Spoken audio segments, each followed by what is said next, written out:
Oh.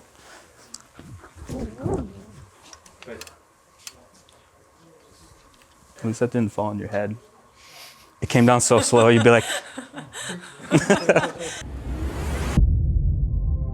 What's up guys, I got a brand new video for you today. Today we're gonna talk about the GFX 100S. Fuji invited me out to a little hands-on experience and I'm just gonna talk about my experience. So I only really had around 45 minutes with this camera, so I can't go over every single aspect, but once I do get a review unit in, I'll obviously go into detail on this camera. Now this video might not really be relevant to a lot of you guys because a lot of you guys aren't commercial photographers shooting high-end portraits, food, other things like that that require 100 megapixels. So you're gonna think this camera's expensive because it is $10,000, but the reality is anything in its class at 100 megapixels is like 3 times the price. And this camera is a first of its kind in many ways. It has IBIS, which isn't in any medium format camera, and it also has phase detection autofocus. So basically, Fuji is crushing the medium format game and nothing can really compete with it. And at around $10,000, it's still kind of cheap, especially if you're doing this type of photography and you're used to spending like $30,000 to $40,000 on a camera like this. All right, so let's talk about what I think. The camera feels amazing. It feels kind of like a 1DX Mark II, but it's actually not even that thick, but it's roughly around the same size and has a way bigger sensor. And one other thing I really liked is the button placement. It's in the right spot. There isn't a D-pad, but there is a menu button, and then you control the menus with the joystick, kind of similar to the XT30. And the EVF is insane. It's 5.7 million dots. The shutter button feels awesome, and even the shutter itself is really dampened and smooth feeling. Billy was telling me there's kind of like an inner housing around the entire thing that actually keeps it that way. It's removes vibrations and things like that, so you'll get cleaner, sharper images. Going back to the IBIS, because it's all part of that housing, the IBIS actually looked really good, nice and smooth. Again, I didn't get a chance to shoot any video with it, but I will be doing that later on when I get a review unit. Now, touching on video, this camera can do up to 4K 30 frames per second, 10-bit 422, which no medium format can do. So you're getting full sensor with that too. You're not getting some crop down thing. There is some line skipping, pixel binning, but you would never really notice. So that's crazy that you can shoot 4K medium format video. I think that if you're a Fuji shooter, you're gonna feel right at home with the menus. So if you've been shooting with an XT3 or an XT30 or XH1, basically all the Fuji X cameras that have the newer menu system, everything's kind of in the same place, but obviously there's a few more features and things added because this camera does have 2 sub-dials. So you've got one on the top, one on the bottom, and you can customize those how you want them to look. You can have one that looks more like digital with like the readout of the information, or you can have like a digital kind of like analog dials, and you can use that as well.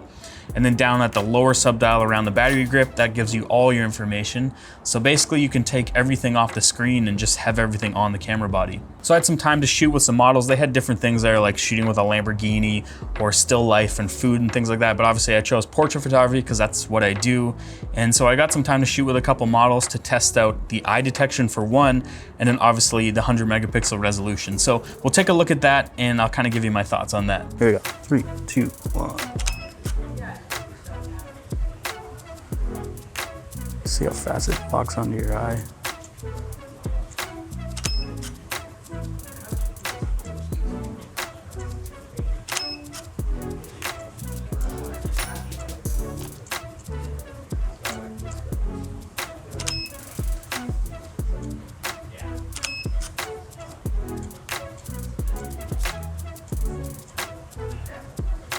Can you turn your head just a little more to your right? So yeah.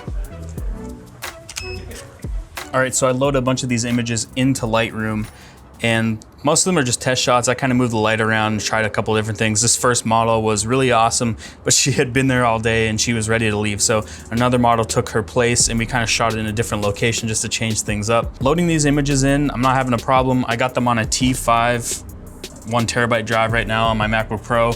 This is the 6-core MacBook Pro, so it's not the 8-core, and I haven't had a problem loading these in. So let's take a look at the resolution, because obviously I've never really experienced 100 megapixels on my laptop, so let's see what it looks like. So we're gonna load up one of these images here. Obviously I didn't have a ton of time to set these images up because we just kind of quickly set off some test shots here.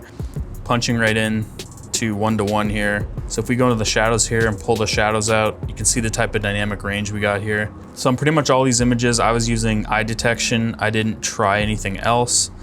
And so these look really great. This is actually the image that they printed off for me, this black and white one here.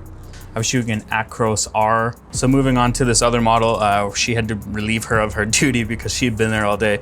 So this next model came in and we shot on the white backdrop. I was playing around with the lighting, trying to get it right, and I feel like I actually nailed it later on here. I like the weird fall off I had going on. So basically I had one light shooting at the backdrop. I can't remember if it was flagged off or on a grid, but it was just shooting at the backdrop. And then I had another one over her head coming in probably about 3 or 4 feet above her head. And she's super tall, so we tried to accentuate her limbs. And I really like these shots. I shot this with the 45mm, so it's something kind of like a 35 in a full frame world.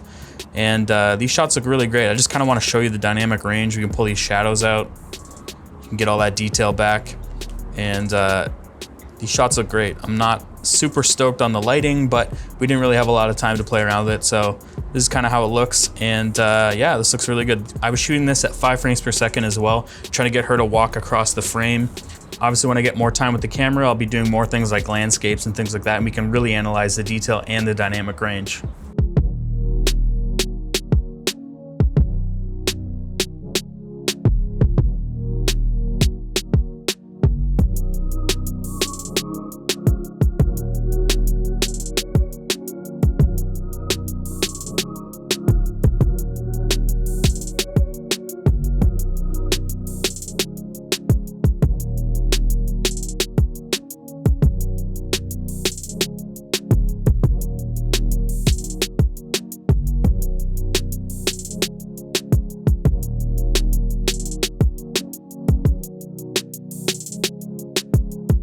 The autofocus felt snappy, the IAF felt snappy.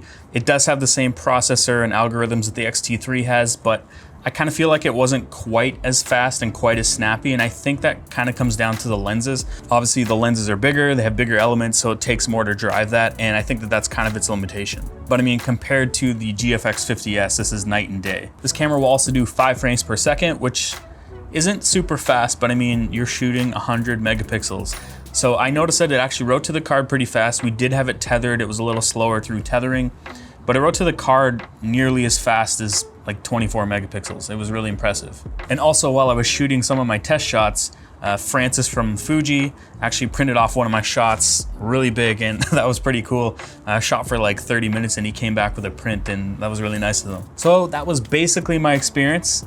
The camera is expensive, but it depends on what you're comparing it to and the type of photography you're doing. Fuji threw everything into this camera, and I think that if you're looking to upgrade your medium format camera to something with high resolution and even just faster autofocus, this is kind of a no-brainer. And obviously with all these features on top of it, I keep forgetting this thing shoots 4K up to 30 frames per second, 10-bit 422, so even if you wanted to shoot medium format video, you can do that, and also with IBIS. But that's it for this video. As I mentioned before, I will get a review unit in and I'll make a way more in-depth video. Obviously, this is just my first experience with the camera, but it's very promising and I'm excited to shoot with this camera. I wanna thank Fujifilm for inviting me out to this little hands-on experience. And yeah, that's it. Thanks for watching this video. If you liked it, give it a thumbs up. If you dislike this video, give it thumbs down twice. Don't forget to hit that notification bell, and I'll see you guys in the next one.